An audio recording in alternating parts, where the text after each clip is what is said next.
Hello students, I am Akash and I am your physics mentor in Kumar classes.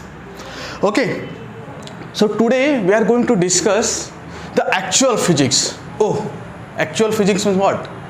So that means from today's session we are going to cover all the concepts, all the laws, all the derivations which are included in your physics.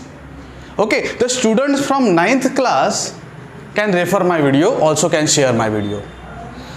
Okay, so basically we are going to start our session with a great scientist, Sir Isaac Newton. Oh, the name is enough.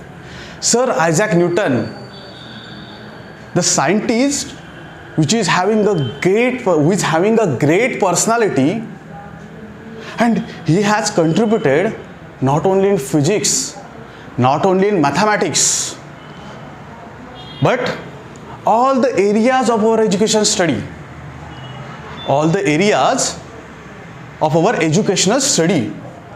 So actually my motto of this today's session is I want to complete the Newton's law. मला Newton's laws 3 complete करायचे आहेत, because most of the students are confused in between first law of Newton, second law of Newton and third law of Newton. That means he is not able to he knows everything but he is not able to differentiate that laws. So that's why me first study आपण Newton's law पासून करूया. Okay, so before starting the Newton's law we need to discuss some prerequisites. आपल्याला त्याचे prerequisites आपल्याला first of all discuss करायला हवे. Otherwise you are not getting the concept. And just remember one thing, this is the channel or the session will be conceptual. Okay, so my main motto towards the physics or my motto towards the session is we have to know all the concepts of physics. Don't try to by heart, because physics is everything when you understand the concept. And physics is nothing when you are just not knowing any concept. That means nothing for you. So for that if you are not knowing the concept. So we will start directly with the concepts. Inertia, because in Newton's law the basic concepts you have to know is inertia and momentum. Momentum and inertia तुम्हाला compulsory माहीतच असायला हवे जर आपण Newton's law आपण study करणार आहोत. Actually we have 3 laws of Newton's, 3 laws आहेत आपल्याकडे आणि we have to discuss we are going to discuss all the 3 laws in this session. Okay, just stay tune with me. I am going to मी सगळं conceptual सांगेन, just stay tune with me. So we will start first of all with the inertia. Oh, the word is technical. Oh, okay. So I assure that when I give the explanation of that word, you are very much familiar about that word. Okay, and I am going to give the explanation which is required for this session about inertia. I am talking. Okay. Anyway, so inertia. So inertia is basically the measure of mass. Sir, what is mean by measure of mass? How you can say that? Okay, I will explain. Don't worry. So okay, by the second statement you can easily understand. By the second statement, that is property to oppose the change. Okay, so I will explain with the example. Don't worry about that. I will explain with the example what is inertia. Suppose you are having the 2 kg mass and you are having the 10 kg mass, or let us say it's a 100 kg mass. Okay, for example, I am considering just example. So if you are applying the force on the 2 kg mass and if you are applying the force for 100 kg mass, which body will easily displace? Which body will easily displace? It's a bit simple that the body having the mass of 2 kg can easily displace. So that means that the body which is having a lower tendency to oppose the change, that is, suppose if you consider this example also, if you have taken this book, okay, if you have taken this book, if you are going to apply the force horizontally over here, it is displaced. Yeah, surely it is displaced, but if just for comparison, if you take the marker and you are applying the force, it gets easily displaced. That means these body have lowest tendency to oppose the change. Okay, so it is having a less tendency than book to oppose the change. So it's very simple. If the body having more tendency to oppose the change, you can say that it is having more inertia. So let's see over here. So for moving that particular body, you will be happy that you are not able to or not going to give any more force. Okay, for the consideration of F2, which is 100 kg. Okay, so if you are to give a more force for that, so you are in trouble. Okay, so that's why it's very simple. The inertia concept is very simple. It's a measure of mass. Okay, so Newton's first law is basically based on this inertia concept. So that's why I explain over here. म्हणून मी सांगितलं inertia concept. कोणाला काय doubt असेल, you just drop the message, you just drop the your mail or contact number. We will just discuss all these things thoroughly. Okay, so now let's move to the next slide. Momentum. Because these prerequisites we know. आपल्याला second law साठी आपल्याला हे prerequisites माहित हवं. So most of the students are not knowing about the momentum. They have used the law of conservation of momentum, all the things, but they are not knowing about the momentum. What is actually momentum? Okay, anyway, I will explain over here. So momentum is the product of mass and velocity. It's little bit simple. Okay, it's a product of mass and velocity. If you are multiplying the mass with velocity, the thing you are getting is momentum, and it is denoted by P. You can write over here also, it is denoted by P. And just do one thing, don't confuse in angular momentum and linear momentum. The explanation I am going here is about the linear momentum. Okay, so linear momentum is the mass into velocity. What is meant by angular momentum, I will explain in that particular video, but just stay tuned for the momentum, linear momentum. Okay, to be specific, if you want to write, you just write linear momentum. Okay, it's a product of mass and velocity. So what is its unit? So mass unit we know, it's kg, and velocity is meter per second. Its unit is kg meter per second. So you can conclude like that: if the body having the more mass, if the body having motion is the or body is moving with the more velocity, you can consider that it is having the more momentum. It's very simple. Anyway, so now let's talk about the dimension. I am giving the basic, I am just repeating, I am giving the basic things about the momentum. I am not going to go in deep. Okay, so it's about basic things which is required for our laws. So next point is dimension.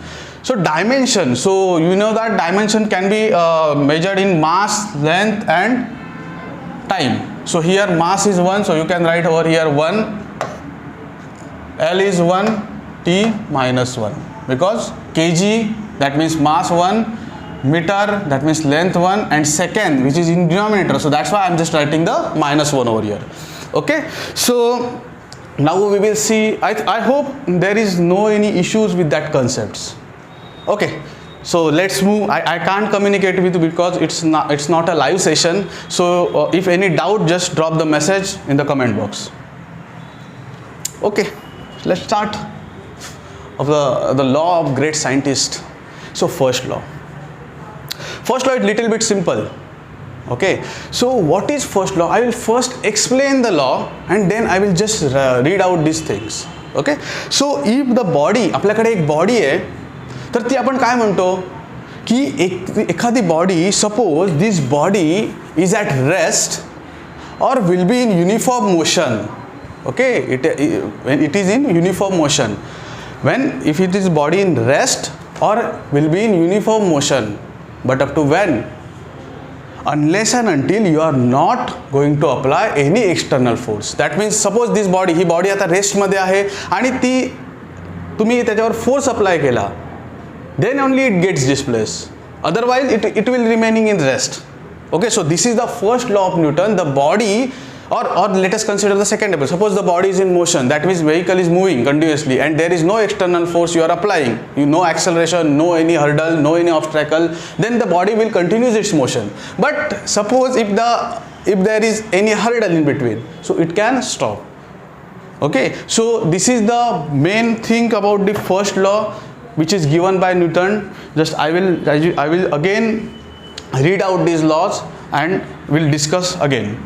The body will be in rest in being state of rest, that means the body state of rest मध्ये आहे, which is having zero velocity, or state of motion, unless and until it is acted by any external unbalanced force. I highlighted that word, external unbalanced force. So I will explain what is balanced and unbalanced. So unbalanced means, suppose this is body and you are applying the force from any direction. There is no any other balancing force. And balance means, so balance means, suppose this is body and this magnitude having, this and this having the same magnitude. Okay, this is balance and this is unbalanced. Okay, so ती body जिथपर्यंत balance जोपर्यंत steady राहणार जोपर्यंत तुम्ही त्याच्यावर काही force apply करत नाही. Anyway, the next point of that Newton's first law, I hope there is no doubt. Just read out it again, and if you want take the screenshot of this. Okay, so next point is, oh sorry, it's not a right, it's a qualitative approach. So qualitative approach means what? The Newton has not given any magnitude related things about that particular first law. He has just say that the body will be state of rest or in motion when you are not going to apply any external force. So this is the qualitative approach. That means no magnitude, no any numerical value of the force is given. He just explained, त्यांनी फक्त सांगितलं की असं केल्यावर हे अशी body state of रेस्टमध्ये राहते कधीपर्यंत जोपर्यंत तुम्ही एक्सटर्नल फोर्स अप्लाय करत नाही, किंवा बॉडी मोशनमध्ये राहते कधीपर्यंत जोपर्यंत तुम्ही एक्सटर्नल फोर्स अप्लाय करत नाही. Okay, so this is about the first law of Newton. Okay, so this is the qualitative approach. Now let's move to the second law of motion. Okay, so how you can question me that, sir, how you can explain the inertia in that first law.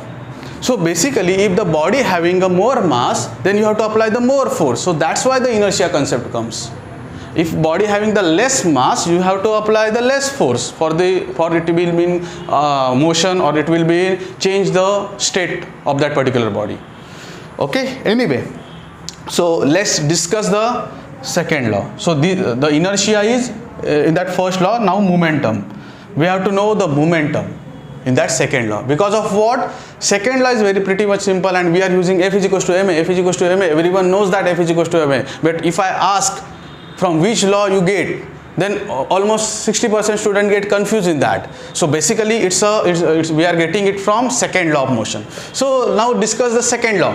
So force is directly proportional to the rate of change of momentum. आता rate of change of momentum. Okay, so काय असेल rate of change of momentum? Anyway, I will explain. So I already explained that momentum is the product of mass and velocity. And what is the Newton's second law? Force is proportional to the rate of change of momentum, d by dt of mv. It's a momentum. This is the momentum which is denoted by p.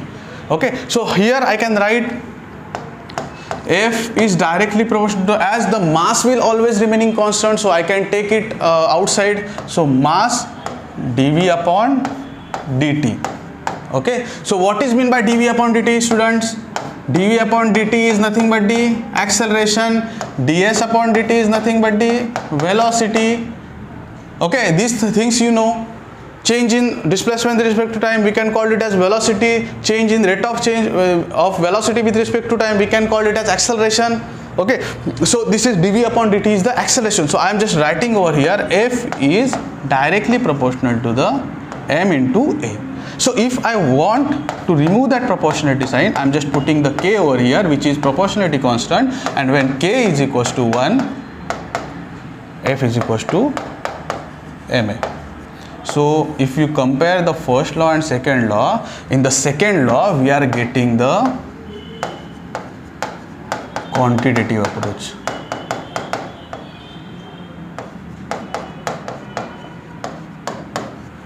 Quantitative approach. That means in second law we are getting the magnitude of that particular respective force, how much force you are apply over here. Okay, so this is about the second law. Just if you want, try to take the screenshot of this second law of motion. Okay, I am just giving the concepts over here. So anyone, the students who is in from 9th class can refer my videos. Okay, so k is equals to 1 here, this is proportionality constant and F is equals to ma. So this is about the second law.